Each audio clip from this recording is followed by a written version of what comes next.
Ladies and gentlemen, welcome back to another ranking. Today we're going to be doing the albums by Bruce Dickinson. Here we go. The ranking will go from 6 to 1, as Bruce Dickinson has put out 6 albums, studio albums only for this countdown. Coming in at number 6, we have Tattooed Millionaire. From the early 90s.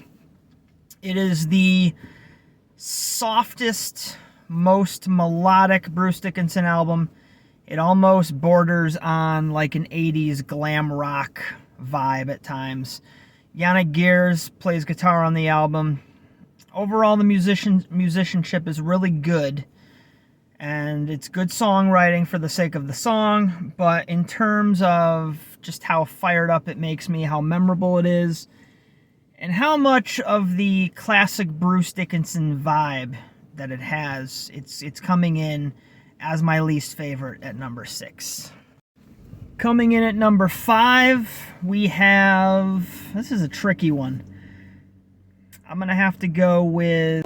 Balls to Picasso. Simply because it's not quite to where I like the Bruce Dickinson sound.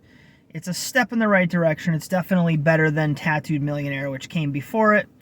The songs are getting a little bit more experimental, a little bit more just kick-ass. You know, Bruce Dickinson's voice shines more on it. He sounds more like himself than some, 80s singer. Run-of-the-mill. But yes, number 5 is... Balls to Picasso. Coming in at number 4, we have the album Tyranny of Souls, which came out in the mid-2000s. I think it was 2005. And although it does contain the more classic sound of the Bruce Dickinson style, with the big guitars and the full mix, it just doesn't hit me on that level like the other ones do, right?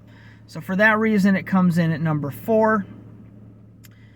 Still a good album, better than the first two, but it just doesn't have it for me. Coming in at number 3, this was tough.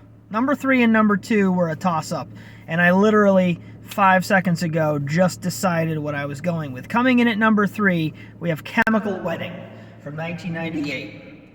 And I almost thought this was going to be number 2, and at one point I even considered it as number 1. But it's coming in at number 3. That's the final decision. The reason I don't like this one as much, I find the production to be a little flat.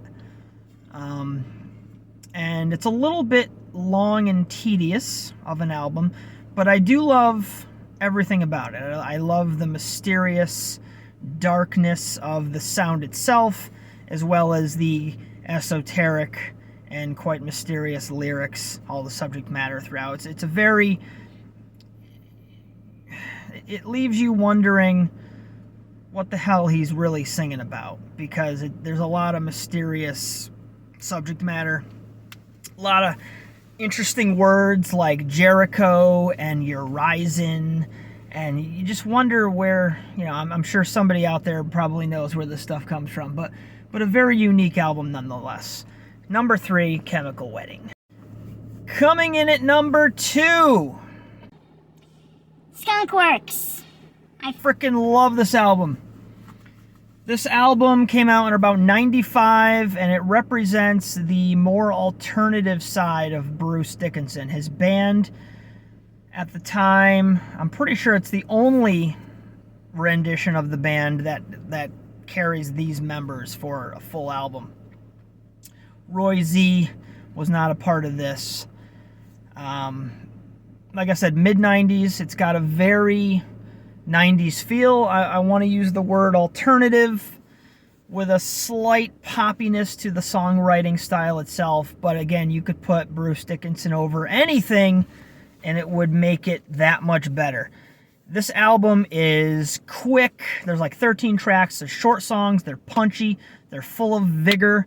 They're full of energy and fire and passion, and the lyrics are simple but direct. It's a very memorable album, very catchy album, Skunkworks, Bruce Dickinson, phenomenal. Phenomenal! All right, everybody, we are at number 1, the moment you've all been waiting for. If you're still here, thank you. Like and subscribe. I appreciate it. The best damn Bruce Dickinson album of all time. Coming in at number 1 is 1997's Accident of Birth. And this album is one of my favorite albums of all time. It's also incredibly dark, and I'm going to use the word guttural to describe the music itself. There's a rawness to the album that the other albums don't have. It's the first album of what I would consider to be the golden age of the Bruce Dickinson style, meaning that the first 2 albums were kind of a little on the soft side, not too experimental. Then you had the Skunkworks, you know how I feel about that. I love that album. And then you have the Accident of Birth, Chemical Wedding, Tyranny of Souls era, which definitely they all share the same production value and the same writing. And I'm pretty sure Roy Z was a huge part in all 3 of those. The songs themselves are incredibly varied. There's songs that have made me cry. They've brought me to tears. The song Omega and the song Man of Sorrows have literally brought me to tears. Then you have kick-ass bangers like Freak, which opens the album. You have Star Children. You have The Magician. There's no bad tracks on this thing. Even the album art is sick. So there you have it, guys. From 6 to 1, Bruce Dickinson's catalog ranked by me. Number 6, you got Tattooed Millionaire. Number 5, Balls to Picasso. Number 4, Tyranny of Souls. Number 3, Chemical Wedding. Number 2, Skunkworks. And the best of the best, number 1, Accident of Birth. Great album cover, great title, Accident of Birth. Does that not sum up life in general? You know, the accident of birth. Anyway, that's it. Leave your ranking in the comments below, like, subscribe, and thank you for watching. Peace.